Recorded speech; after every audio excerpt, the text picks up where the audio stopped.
Welcome to the Livin'Sky podcast, a show about raising connected, resilient kids in a world that often forgets what they need most. I'm Lena Livin'Sky, a pediatric speech-language pathologist, holistic feeding specialist, and a mom, here to help you understand your child's body, behavior, and biology in a whole new way. Each episode brings you simple, practical tools to support healthy eating, development, and family connection without the overwhelm. Thanks for listening. I'm so glad you're here. Let's dive in. Welcome to the Livin'Sky podcast, your go-to source for healthy living and valuable insights into child development and family health. I'm your host, Paulina Livin'Sky, or Lena for short. As an SLP specializing in feeding, and most importantly, a mom, my work in holistic health reflects both my professional experience and personal journey. For over a decade, I've passionately studied and researched this field. Now I work with parents of children with chronic disorders, helping them heal and thrive. Join me for a mix of solo and guest episodes featuring experts in the health and wellness space. I can't wait to dive in, and also, I have a toddler, so I gotta get going. Let's get the show on the road. Welcome to the Livin'Sky podcast. I am so thrilled you're here today because we have such an important episode where we talk about infant sleep.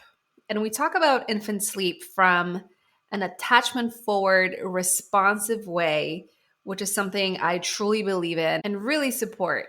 And hope to get this message out to as many mothers as possible, moms who are looking to not be shamed for waking up with their baby and feeding them and just really feeding into their needs throughout the night to create this attachment forward relationship with their baby. In order to do that, of course, I had to have a very special guest here with me today. And that is Louise Herbert. She is a mom of two, first of all, but she's a pediatric sleep and development specialist and a lactation consultant. She really brought this method forward, in my opinion, in such a relatable and kind way, because I initially found her on Instagram, where she has over 330,000 followers. You might know her from the account at Mother Nourish Nurture, because she shares her advice and different shares from different moms who are currently struggling or thriving while taking care of their babies, and where they are co-sleeping and co-regulating and nursing their babies to sleep and just really responding to all of their needs in this very attachment forward way. When I found her account initially, I just felt so seen. Because for me personally, I knew that I did not want to sleep train my baby. It just wasn't something that I was interested in, just because I don't align with that view. And I know it works for some families just fine. I'm not trying to shame anyone. I think everybody should pick for themselves how they want to raise their children and how they want to support them.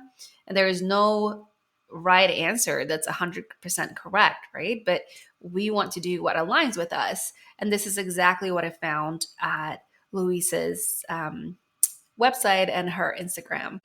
I found Louise at a point in my life where I was just a wreck, because at that point, my son was not sleeping through a night, but not even not sleeping through a night. I mean, on a good night, he would be up about 3 times. On a bad night, up to 18 times. And it was just very stressful for me because I was not getting enough sleep. I was constantly frustrated. I was having a really hard time. And I knew I wasn't being the best mom I could be because I was struggling so much. And I tried different sleep consultants before. I tried different methods. I tried to DIY it myself by reading different blogs and different advice online. And unfortunately, nothing worked. Because Nate, from the beginning, he was just a low need sleep baby, even as a newborn. Maybe after like 4 months, really. He just struggled. Every time putting him down for a nap was a struggle. Every time trying to get him to sleep was a struggle. He would wake up so much at night. And we started co-sleeping because I really believe in co-sleeping. I think it's great for the baby. Although initially I wanted to have like a separate space for him next to me, but just separate.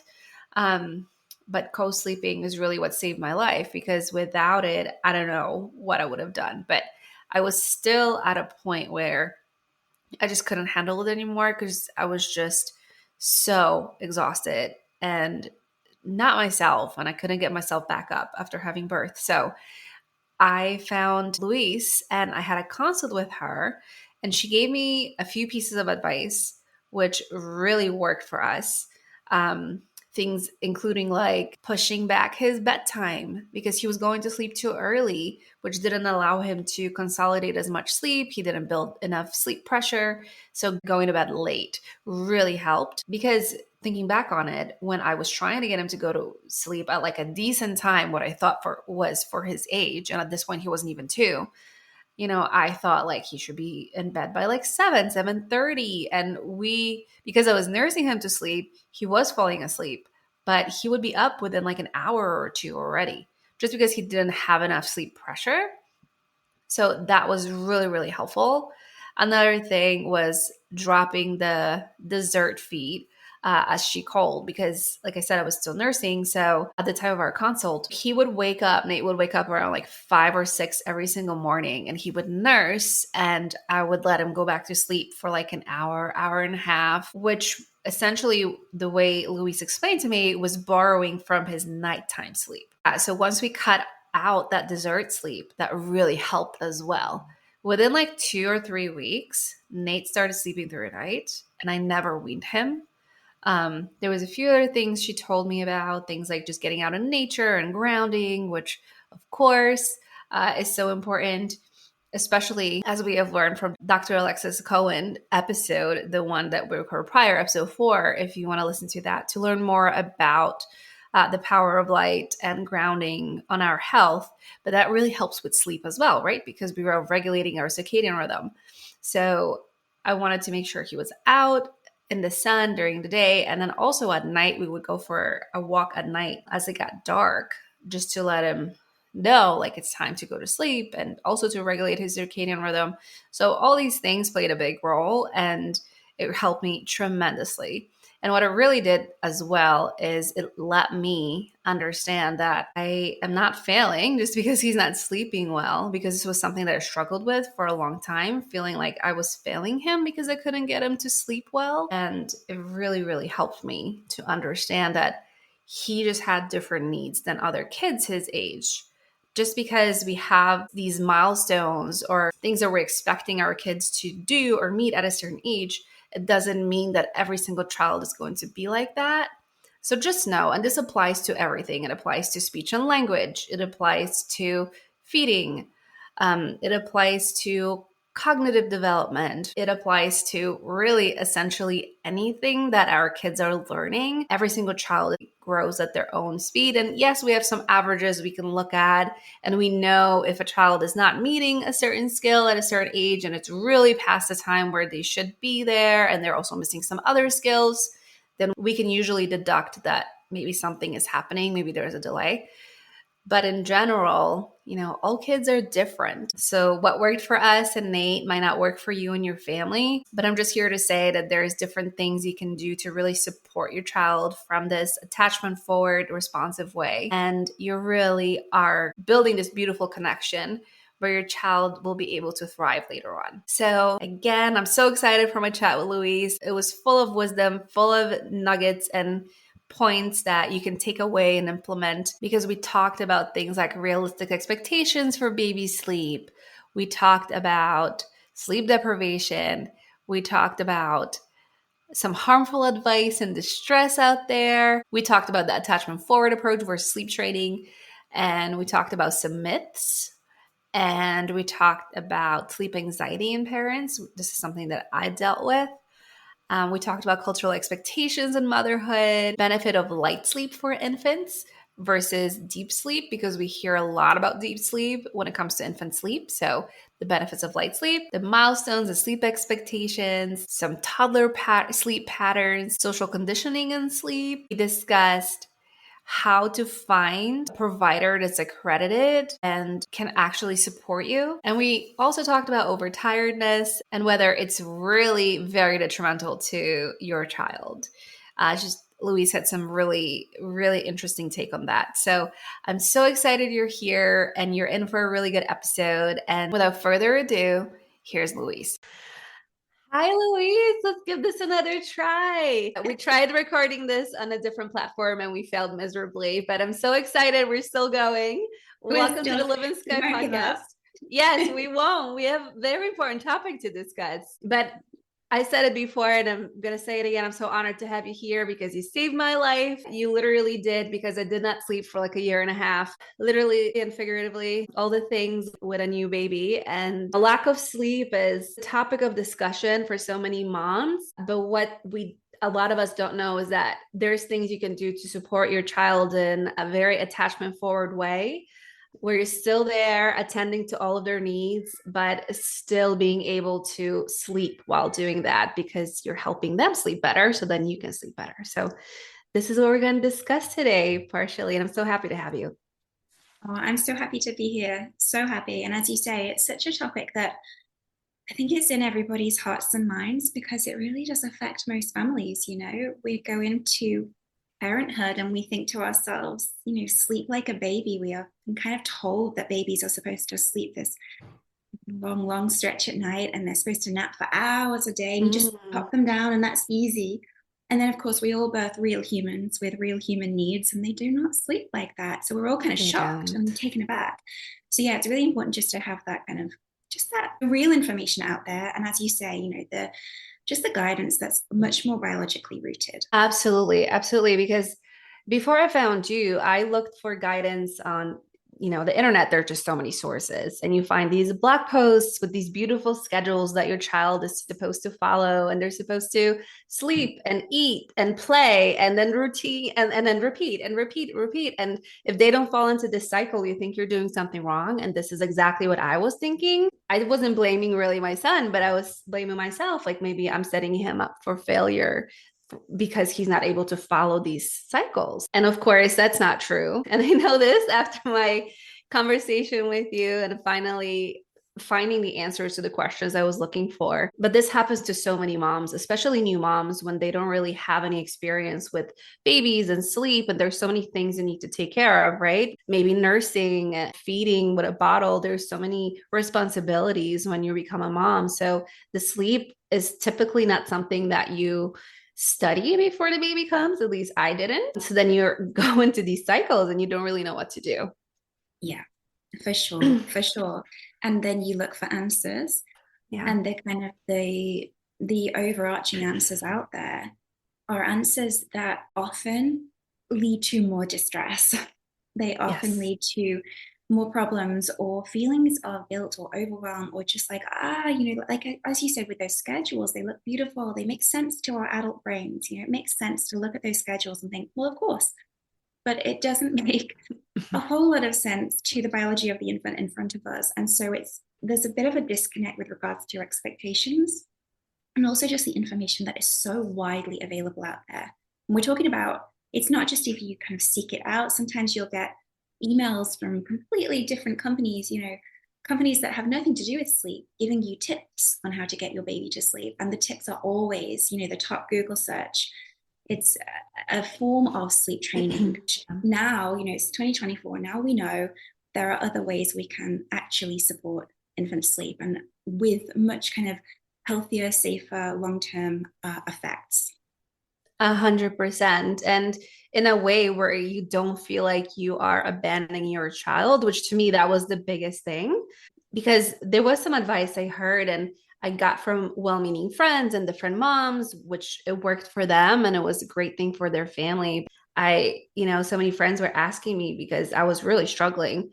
So when are you going to sleep train? Or, you can try this method where you kind of a little bit sleep train and then you still do a little bit of attachment. It was just very well-meaning, but I was just at my wit's end because I tried sleep training for 10 seconds.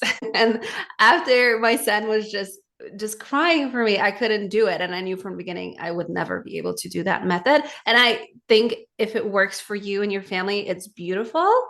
It just didn't work for me. So I'm so happy that, I learned about that attachment first method from you.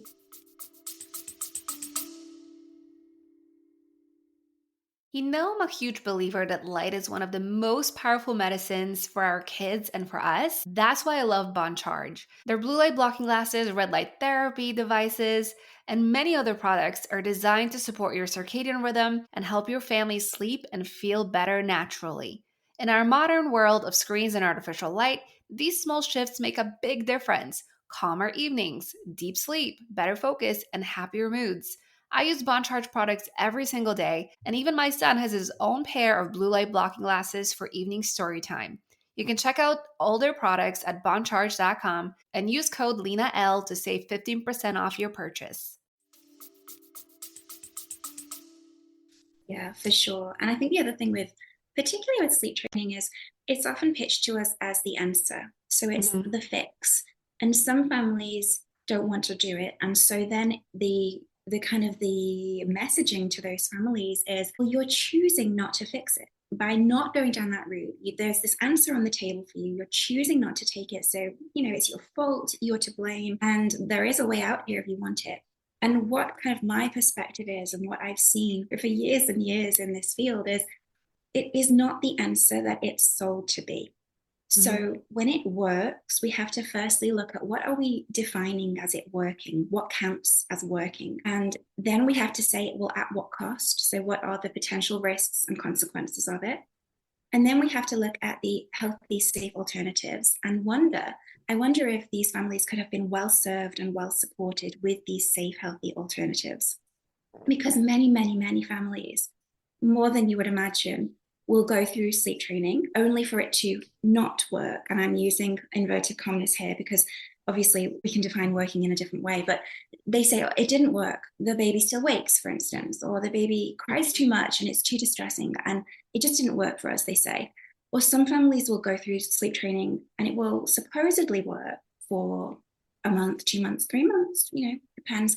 But then baby will get sick, or baby will go through a development peak, or maybe they'll take a vacation, or maybe they will move house, or maybe there's some tension in the air at home. Just life is happening. And all of a sudden, all of their hard work with their training, it's undone. The baby goes right back to waking again. And what's the answer? The answer that these people are given, these families that are tired and going through stuff, the answer is, well, you have to do it again. So I see families over and over who have literally sleep trained 4, 5, 6 times the same child over and over and over again because they are given that as the only answer. So yeah, I think it's high time that this is all changed for the better in terms of let's give people the information that they need to make informed decisions. And if when they have all the information in front of them, they still choose that route, well, I'm really glad that they're choosing a route with information behind them. But let's at least give people a fair starting block, because when we're just giving people this supposed answer on a silver platter and then shaming them when they're not using it, I just think it's a real disservice to families. I couldn't agree more. And there is already so much shame and guilt that a new mother endures. So to add on that sleep component, which is, like you said before, such an important part of the family dynamic, right? Because when you're not sleeping, and I went through this myself, I woke up essentially fatigued and exhausted for a year and a half. And it was kind of like Groundhog Day, where it was just the same, because then you woke up and you have this baby and well, but what am I going to do? Because I'm not going to sleep anyways. Like, there is no way. For my son, he would, on a good night, after some time, would maybe sleep for 3 hours for a 3-hour stretch. But on his roughest night, he woke up 18 times. So to me, I never knew what I was going to get, but I also in the back of my mind knew I wasn't going to get much, which is so frustrating because then that takes toll not only on your mental and physical health, it also takes toll on your marriage and just relationships in general. So there's so much to consider when it comes to sleep. Yeah, absolutely. And also what you described then, I talk about that in terms of sleep anxiety. So it's the point we get to as parents when, because we know it's not guaranteed, we know when we put our head on the pillow, we are not guaranteed a solid 8 hours. It's going to be disrupted. And some nights it might be disrupted once, or some nights it might be disrupted 5, 6+ times. What can happen is a real sense of anxiety there, because it's almost like there is a sense of kind of threat. Like, I can't relax into this sleep. I can't just get comfy and trust that this is going to be my next 8 hours, because you're kind of on call. You could be needed at any moment. And I think, again, that's a lot of expectation. There's a lot of expectations there, because for some families, that's too much. It's too much to deal with, particularly like, let's say you're going to work in the morning, or you're going through a huge transition in your family, whatever it is, and you truly, truly need the rest. It's a lot to think, well, I might be working at any moment. And for other families, they say things like, well, I really like it when it's quiet and my baby calls to me and I just get to kind of snuggle in and not have to do anything, just feed the baby. So again, it's really so personal in terms of how are we actually experiencing night waking, and also how much of that is cultural. So right now in our culture, women, mothers, I'm not sure we've ever had to juggle quite so much. The expectations of life, the practicalities of life, the emotional kind of load of mothering and juggling all the roles that we have in a society that doesn't really understand or support motherhood, overwhelmingly so. Whereas let's dial the clock back 1,000 years, and the mothers then are going to be dealing with a whole different array of challenges, very, very different to what we deal with today. And this sense of mums and babies kind of co-sleeping or feeding through the night, or tending to babies when they call us, that would have had to happen for the survival of our species. Like there's no way around it. That would have happened. So we know that happened. And there was supports throughout history in place that support mothers to be able to carry the baby. So it's the whole carry the mother, so we carry the baby. Whereas in our day and age, I just think there is so much lacking in terms of that holistic support for mums and for parents in general. So it's as you say, you just add a few sleepless nights into that mix, and you add a bit of anxiety into that mix as to, am I going to sleep? Is the baby going to wake? And then you add the expectations of society, sprinkle those on the top, with society telling you, oh, is your baby still waking? And they do that big, it's like a problem. And actually, maybe if we strip away a few of those layers and we dig in, and we can say, are the wakes problematic? If they are, is it a health problem or is it a social problem? And we can kind of, once we understand the problem, we can really start to actually support the parent going through it. Absolutely. And so what is the expectation of a newborn and infant baby in terms of sleep? What should we expect? As a parent. Lots of waking. Yes. I'm the bearer of bad news. But it's funny because it's pitched as this awful, horrible thing, but actually it keeps babies well. It keeps them safe. It keeps them alive. So when babies rouse throughout the night, they are doing so because they are in a lighter stage of sleep. Right? If you were to Google that fact, and if you were to look up blogs or Instagram accounts, I would bet you would find a lot of fear mongering about that. And people will tell you, matter of fact, they will say, your baby isn't getting enough deep sleep. As humans, we need to be having deep sleep. Deep sleep is restorative. Deep sleep allows us to grow, for brains, etc. And so there's a lot of fear mongering, and actually the absolute opposite is true in terms of infants. So infants, if they go into too deep of a sleep for too long, they are at risk for SIDS.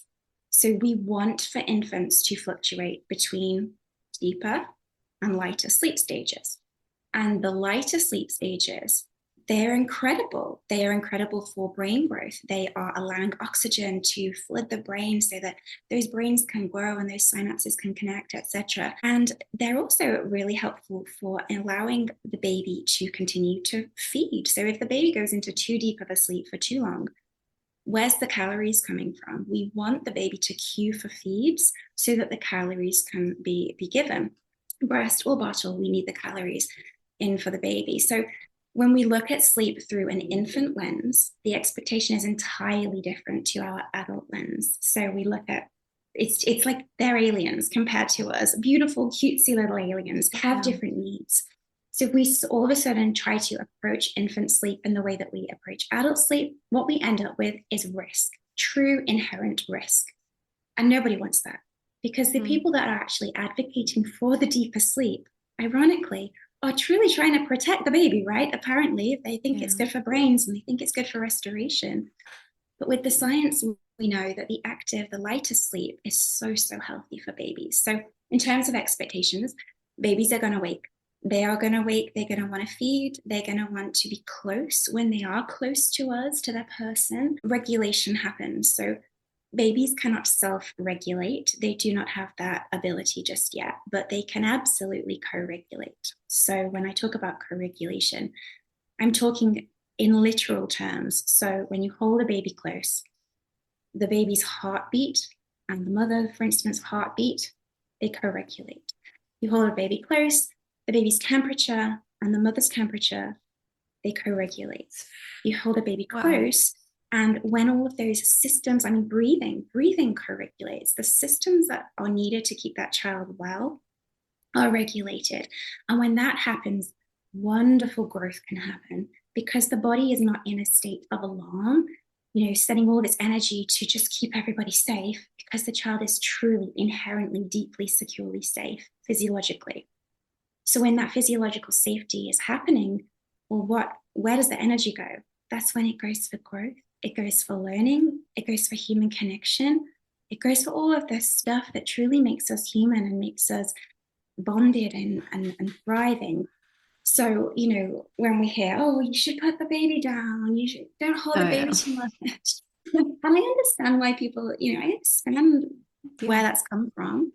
But we know better now. We just know, we know stuff, we know science now that explains, well, hold on, when we hold the baby close, good things are happening too. And that's not to say we have to hold the baby 24 hours a day. Just going to caveat there.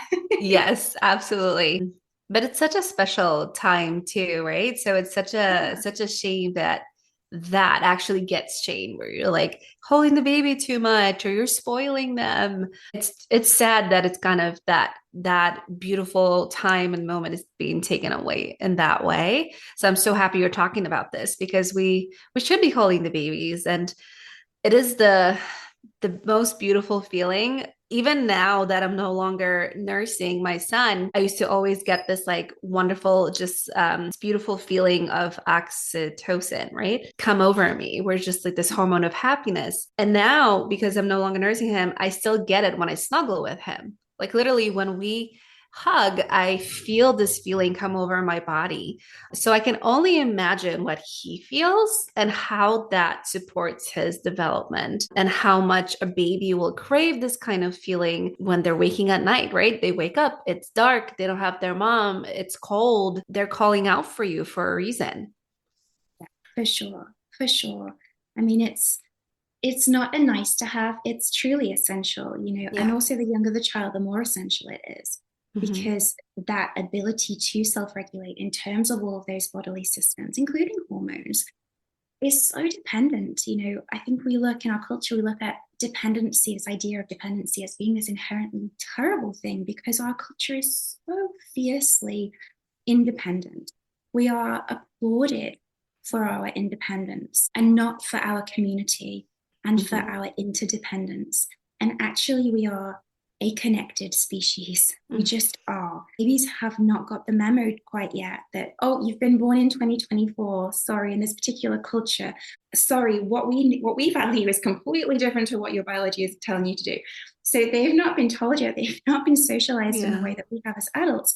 And so they come out and they're like, yo, where's my person?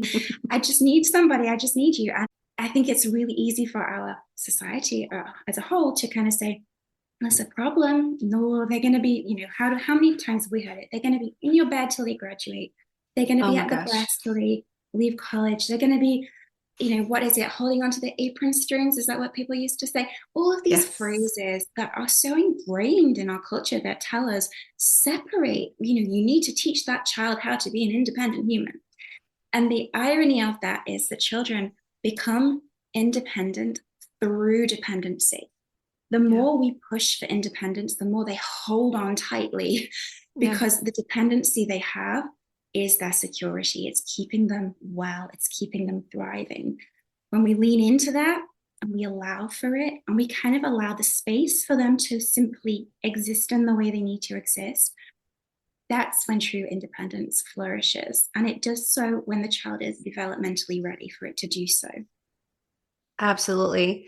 And I only have the example of my own son. I only have one son, but I see that with him because I was always there, and I really worked on having a secure attachment with him because I knew about this and I wanted to make sure he felt safe. And now when he wakes, I know he knows I'm coming even if he needs me, and it's so easy for him to settle. It's so easy for him to go back and relax. And I think this is so important. And even though, he still has that attachment with me and still has the need once in a while, he still is thriving on his own, right? He's independent. He can play on his own. He can do all these beautiful things on his own during the day, without the need of me anymore because he's getting older. So, like you said, just I feel like having this secure attachment just sets him up for success in the future because he knows if something happens, he has a family to go back to or somebody who's going to support him no matter what's going on. Exactly. And that's the heart of attachment. So when we look at attachment in terms of the scientific theory, we Mm-hmm. want for the attachment figure to be both a secure base, so a safe haven, but also kind of to allow the child to fly, to flourish, in their Mm-hmm. own time. And I think that's the key because when we push for this stuff and it's too quick or it's a little premature, as I say, children are naturally driven to cling tighter, to hold on Yeah. tighter because until they're Mm-hmm. ready, they're not ready. Yeah. And it's as simple as that. We can kind of manufacture certain elements of independence, but again, it all comes down to at what risk. And Right. sometimes it will be worth it. Sometimes there are consequences in life that we make informed decisions and we follow that route, and it pays off in the end because it works for the family or whatever it is. But often we go through these routes and we're not aware or we're not informed of the potential risk or just of the normal trajectory of human development. If you have a clingy toddler and you're like, oh man, are they going to be clingy forever? And you're Mm-hmm. actually worried about it. Imagine the relief that would come with just knowing, yeah, this isn't going to be forever. And this is Right. very normal. And also, development isn't linear. So often we see peaks in, for instance, clinginess or difficulties or emotional dysregulation. We see peaks Yeah. often in alignment with development. And it doesn't stay that way. It's going to ebb and flow. And I just think Right. it's so easy to kind of get caught up in it when you're in it. So to have Yes. just that support and that outside guidance and that information to be able to say, well, you're doing great. This is the message. You're doing wonderfully. And it's not going to be this hard forever. It's just not. Yeah. Yeah. And I know every child is different, but is there kind of like an age parents can look forward to or some kind of a milestone where they can feel like, okay, well, my child's going to start sleeping better? What are some guidances they can kind of look to if they're really It's struggling with sleep? for sleep. So it's so child dependent. It's Yeah. just so child dependent. I would say, I mean, one thing that gets thrown into the mix a lot with regards to milestones and expectations are night feeds. So Mm-hmm. that's a really good example here. So often we hear that night feeds are not needed after 4 months. I see that all the time. I see it all the time, not needed after 6 months. And actually, night feeds are really important for the first year. Formula or breast milk, they're really important. That doesn't mean you have to nurse all night or offer bottles all night. You can always set limits, you can reduce feeds, but the concept of having calories overnight for that first year is so crucial. So anybody telling you that your baby should be sleeping through by 4 months and not having a feed, no. That's a red flag right there. That's an alarm bell. And then once that 1 year mark comes in, often we have this expectation of, so, technically it's probably safe now to drop the night feeds if we want to. Again, that's an if you want to, you do not have to. They're going to be healthy for as long as you offer them. But let's say, okay, let's drop the night feeds. And then let's say the toddler still wakes. And of course, the family thinks, man, like, what have I done wrong? Has this all gone wrong? And honestly, no. So night waking is still very common and also a variation of normal well into toddlerhood. If we are to just continually kind of support the child, etc., we really do see that. So particularly around 18 months, we see a big peak in wake-ups because, again, it aligns with a big development leap there. And then it kind of settles a lot usually. And then by 2, again, there's another peak. And by this point, families are thinking, what on earth? But that 3rd year of life, so 2 plus, that's when we see a lot of consolidation in terms of sleep, like a lot. So the first 2 years, I would say most families will experience night waking to some degree, and it's very normal. If your 2-year-old is waking up or your 1.5-year-old is waking up like every hour, that's going to be needing a little bit of investigation usually. Very frequent wake-ups are often caused by an underlying situation. But if it's kind of every few hours and there's a slight rouse or a feed and it's very easy to get that child back to sleep, that's very normal. And again, very healthy because the child is taking in calories, they're connecting. And I think if we were to kind of go with it and relieve the stress a lot, I think there's a lot can come from that. Of course, some families will say, no, this is too much. I just cannot deal with, my child waking once or twice a night when they're almost 2. It's too much. And of course, there's so much we can do to support sleep. But in terms of norms, again, strip it all back. Let's go 1,000 years back. In terms of norms, 1,000 years ago, toddlers would still have woken, probably had a feed and gone back to sleep at night. Yeah. So because we know that, I don't want to demonize that behavior. I don't want that behavior to look like it's needing a fix. I understand the want to fix it, and there are obviously support options there. But I don't want for families to think that it has to be fixed because it's very much a variation of normal. Yeah, absolutely. And I worked with you and you gave me some wonderful advice in terms of helping my son consolidate his sleep, and it made a tremendous difference. But I do notice sometimes there will be like a week or 2 where he's more wakeful, or if he's sick, clearly I'm sleeping with him anyways because I want to make sure he's okay, but he is a lot more wakeful, right? So the idea of this idea that a child should consolidate sleep, and once they do, they always will. I just don't understand where this comes from exactly, because we wake up as well, right? If we're not feeling well, if something's going on, if we're stressed or something's coming up at work or whatever it is, we might be wakeful as well. So I'm not really sure where this trend started, thinking that a child should, once they start consolidating sleep, or at a certain age, they just should sleep, the whole night, no matter what happens. So it's kind of a shame that this is what the expectation of children right now. Yeah, for sure. And I think it's just the humanness, it's so easy to take that away from children and kind of think, well, we have to mold them, we have to shape them, and we have to control them and what they do, who they are, how they feel. And that's not our role. Our role is to support the human in front of us. And that human is going to experience sickness. They're going to experience overstimulation, understimulation. They might have gotten cold in the night. They might have been thirsty. They might have needed to use the bathroom. They might have needed a cuddle because they had a bad dream. Like, there are so many things that can come up at any time of the day or night for anybody. It's like the other day where we live, there was a storm and a tree fell down at the top of our driveway, like near the top of our driveway. And I was woken to blue flashing lights and the sound of chainsaws. And I was thinking, what's this?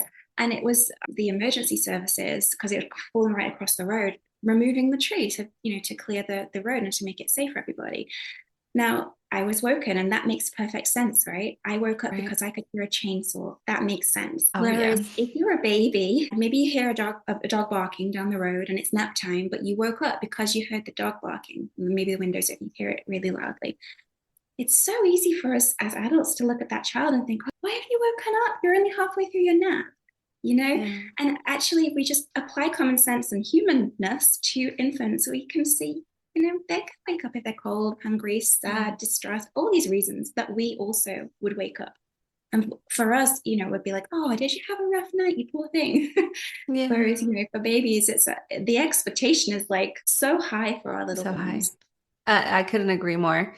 And I wonder if the expectation was there prior to social media, or is it just kind of this perfect idea of like these babies sleeping and all this advice that you hear online, and this is when it really started to become kind of the norm. I think social media has sped it up and Mm-hmm. reached more people, and it's become more intense. I think that's Yeah. the word for it, because we have more pressure now. Whereas Yeah. once upon a time, maybe we'd have gone to mum's group or gone to the park or the playground, and we'd have spoken to 3 or 4 parents. Now we can scroll and we can hear from hundreds of Yeah. parents, literally. And that's a lot. That's a lot Yes. to digest, kind of, because again, we are an interconnected, we are connecting as a species. So it makes sense that we kind of comparison that kind of like, where do I fit into this? And how does my experience compare to everybody else's? And all that kind of that need to kind of address and understand where we are in the world. If we go way back, we're talking, it's behaviorism really at the root of it. So a couple hundred years ago, there were a handful of white men, sadly, they're in white coats, and they decided, Yes. children should be seen and not heard. And they wrote pamphlets about it. The government issued these pamphlets with advice for parents, literally saying you should set your child into their crib and you should not touch them. There was one famous quote that said, do not cuddle or coddle your child if they have been especially well behaved. I think it said something like you can give them a firm handshake. Like, absolutely ludicrous. But this Yeah. was the advice that was coming from people in positions of authority. Right. And so it very quickly got normalized. And so people Right. were told how to mother. And telling someone how to mother, how to parent, that is a risky, slippery slope, because all babies are Yes. different, all mothers are different, all parents are different, everybody has different needs. And that ability to flex with development peaks and sickness and just, a busy day versus a day, and that kind of lovely flow of just being a human and existing with your people was very much conditioned into being controlled. And again, we were given, this is the standard, this is what we're going for. So we've now had several generations who have been very specifically told children should be seen and not heard, and that kind of mantra. And again, with sleep, children should be at night. You shouldn't have your child in your bed with you. You shouldn't go to your child. This is your time. Protect your marriage at all costs. All this kind of, it's conditioning. It's social conditioning. Yeah. But yeah, social media has definitely played a role. When I had my first, there was social media, but not so much Instagram. And maybe I'm just slow to Instagram as well. There probably was Instagram, but when I was not on it. And I still remember there was still plenty of pressure, but for sure it's worse now, for sure. Yes, yes. And you can look for advice from so many sources, and there's Yeah. no way to vet them, right? Because Yes. I fell victim to this, because you go on Instagram and let's say somebody has 60,000 followers. So then automatically you think like, well, they must know what they're talking about, right? People are listening to them. So maybe Yeah. they are a great sleep consultant. So I actually met with somebody, and she was very well meaning, but I was really struggling at that point, though it's a few months before I met with you. And her advice was just like, yeah, it's normal. It'll pass later. Like it'll be okay. And maybe some of these things were normal, but there's different things I could have done to support my son when I met with her. Because once I really started implementing what the advice you gave me, it made such a big difference. So I just feel like we have to be careful where we get our advice, because there might be some well-meaning people, there might be some people out there just having accounts just as a business versus really coming with the right intentions. So yeah, it's a very weird world to live in right now, and you got to just be careful with what advice you really listen to.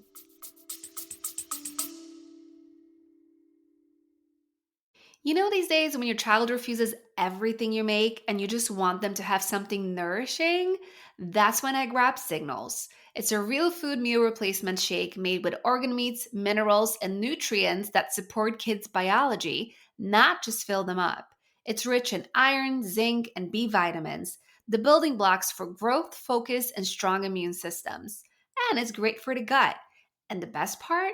Nate calls it his ice cream shake. That's how delicious it is. And as a mom, it feels amazing to know he's getting what his body truly needs without the fight. You can learn more at feedyoursignals.com, and don't forget to use Lena10 at checkout for 10% off your purchase. You're so right. It really is. And also, the baby sleep industry, it's not regulated. It's simply not regulated.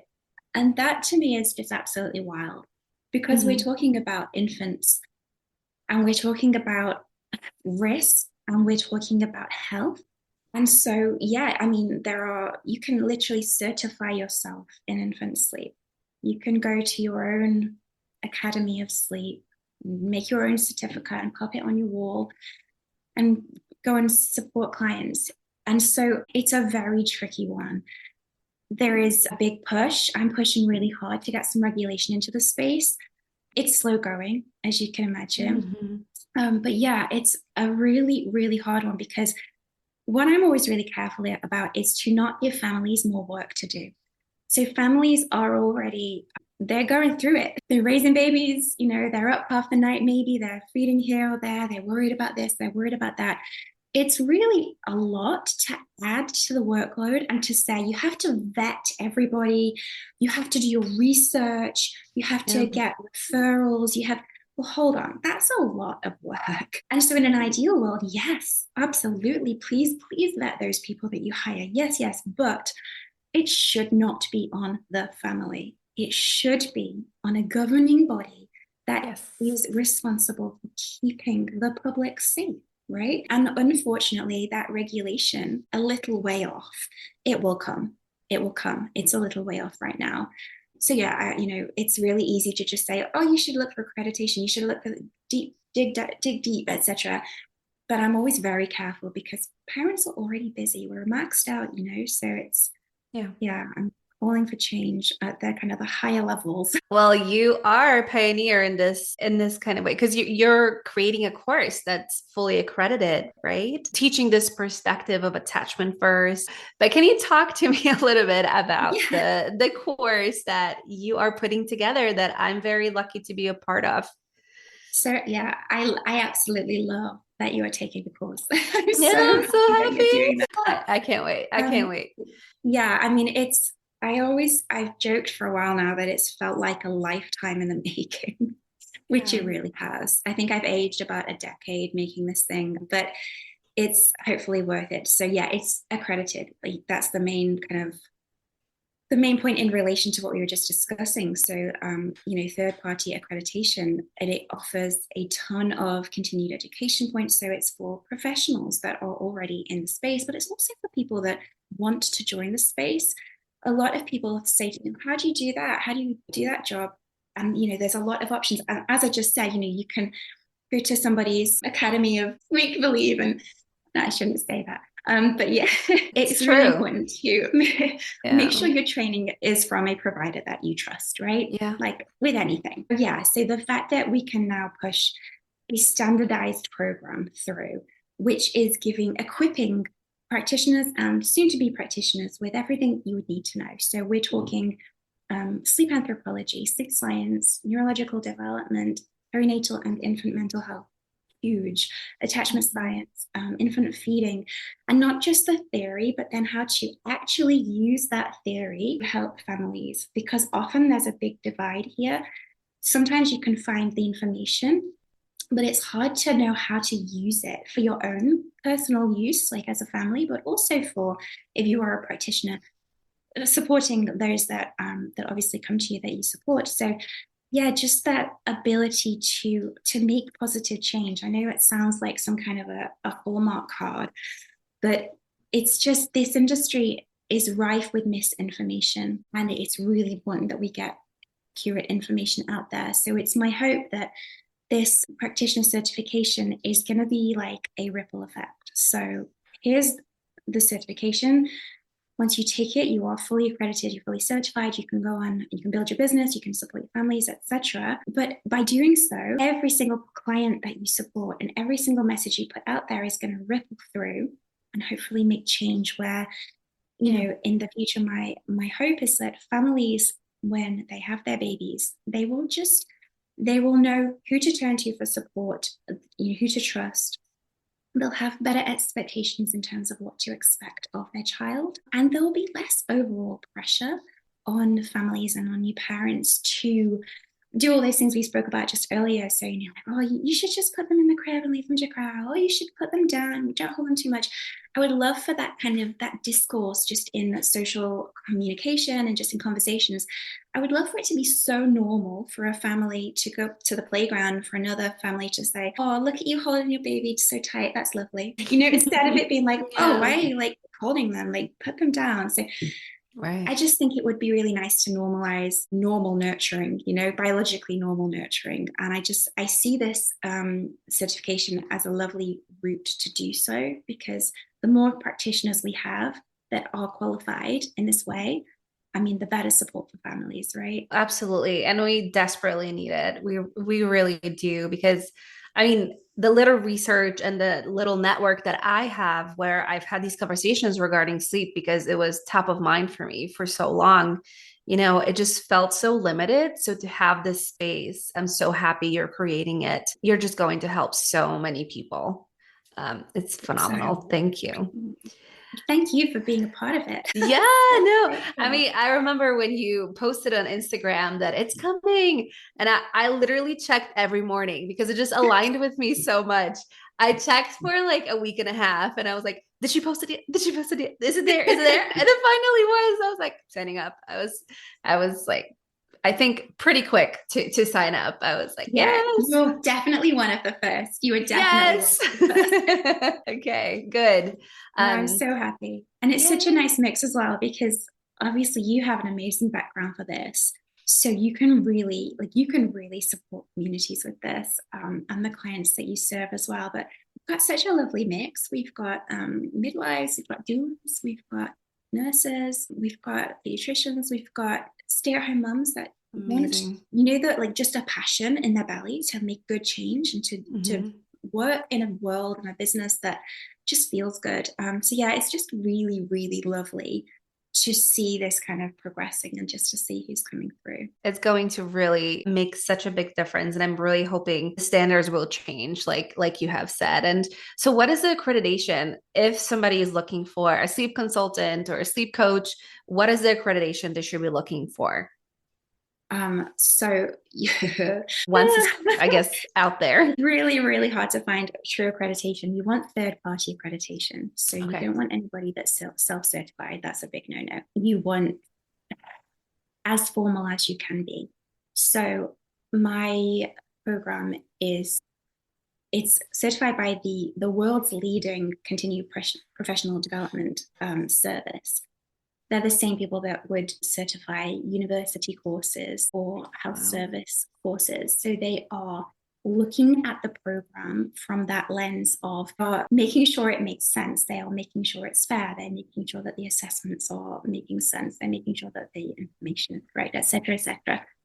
When you have a program that is self-developed without that third-party input, I would just be really careful that you trust the person. There are some really good ones. There's a couple in the UK. There's one in the UK that's fully it's a wider net. It's a wider net. But this, in terms of when you're reaching globally, you want something that's going to reach global standards. So for instance, this practitioner certification, it doesn't matter where you are, you can be anywhere in the world. And with those points, those credits that go towards your continued professional development or your continued education, they will work across sectors in different countries. So the problem if you don't have a global cert is you're going to end up with a bit of a hurdle if you're trying to use that for professional development in your specific space.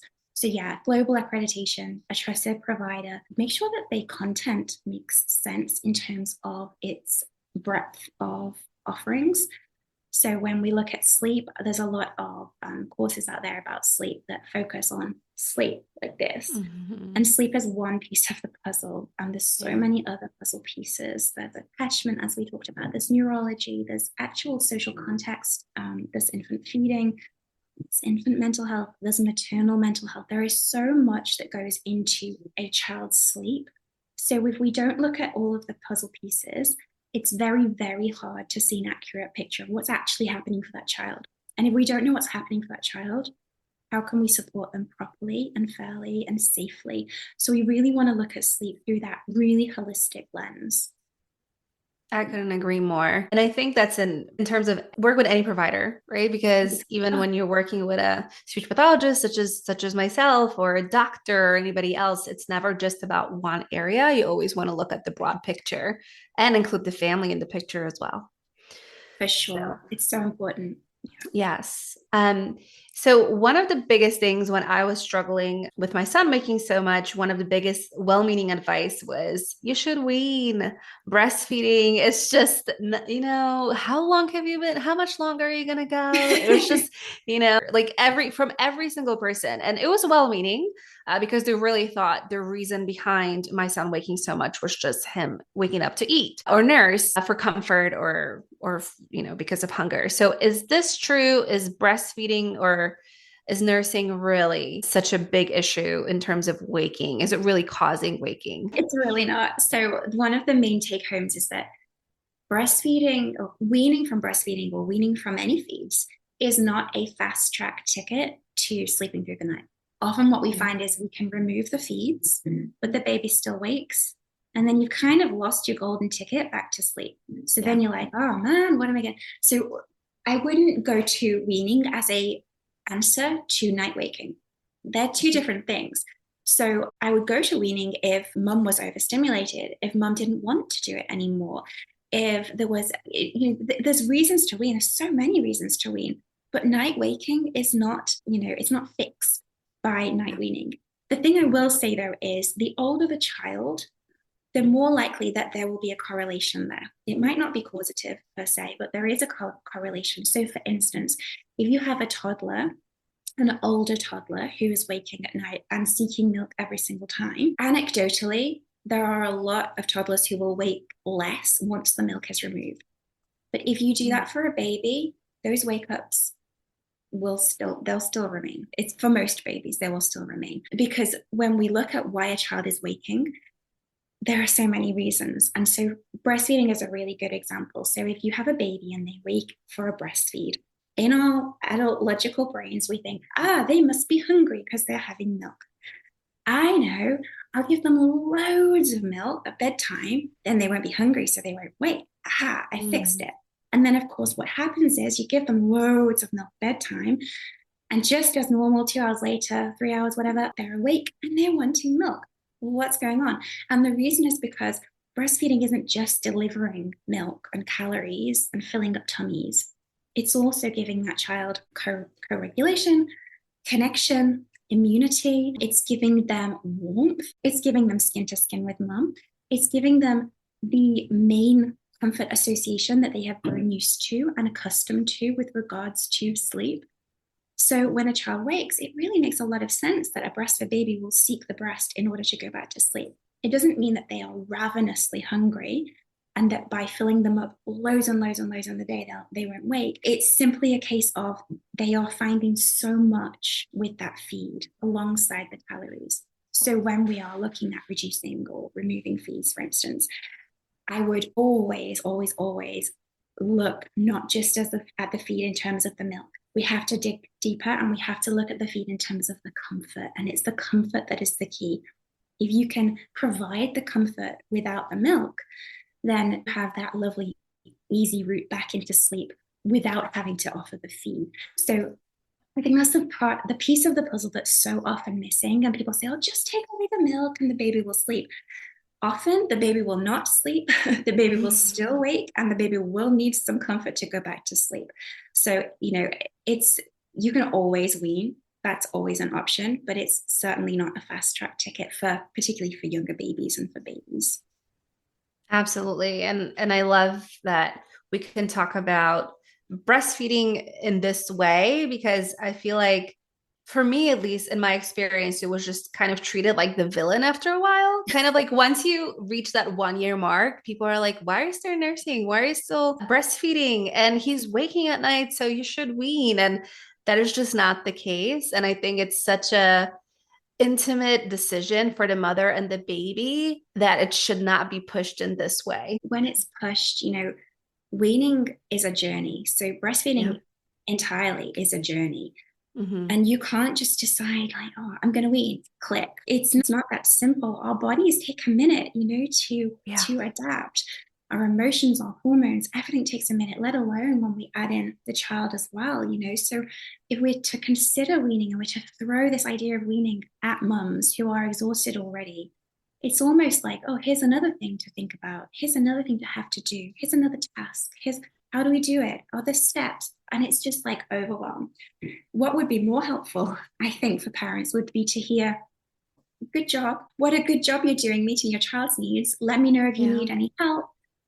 Also, if you ever want to make changes, let me know. I can offer support, as opposed to just throwing these kind of one-liners. Oh, just wean. Oh, just cry it out. Oh, that doesn't help. No, not at all. But unfortunately, it is the norm of the advice that we hear. This is why we're talking about this and we're going to change the world, right? It's going to be so much better for the babies and for the moms. And another thing I wanted to ask you, because we alluded to you helping me, and I'm sure there's so many people out there struggling with sleep. Is there any piece of advice that kind of helps majority of the kids, or is it all very, very individual? It really depends on what we're dealing with here. So there's a difference between healthy wake-ups and unhealthy wake-ups. That's just start there. So if your child is waking in a normal way, a biologically normal way, and you're thinking, oh man, I really could use a little bit more consolidation, then we're talking about biologically normal optimization of sleep. So it would be supporting sleep pressure, supporting those sleep drives. It would be really taking a good look at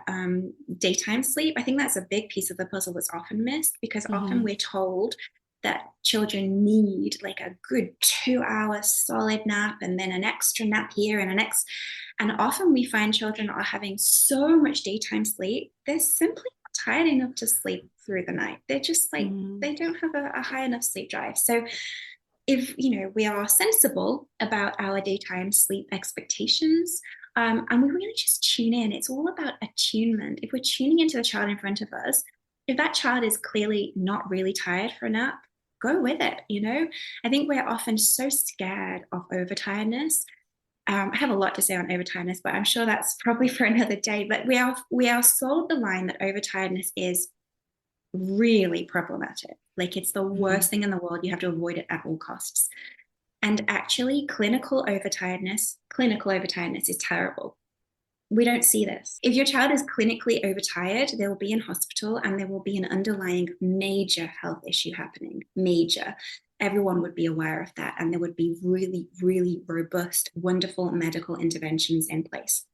If we're looking at normal overtiredness, we are literally looking at, let's say you and I, we have a busy day, right? We had a really busy day. We got home, we were a bit overstimulated. We had too much caffeine. We watched a few too many screens, and we went to bed late.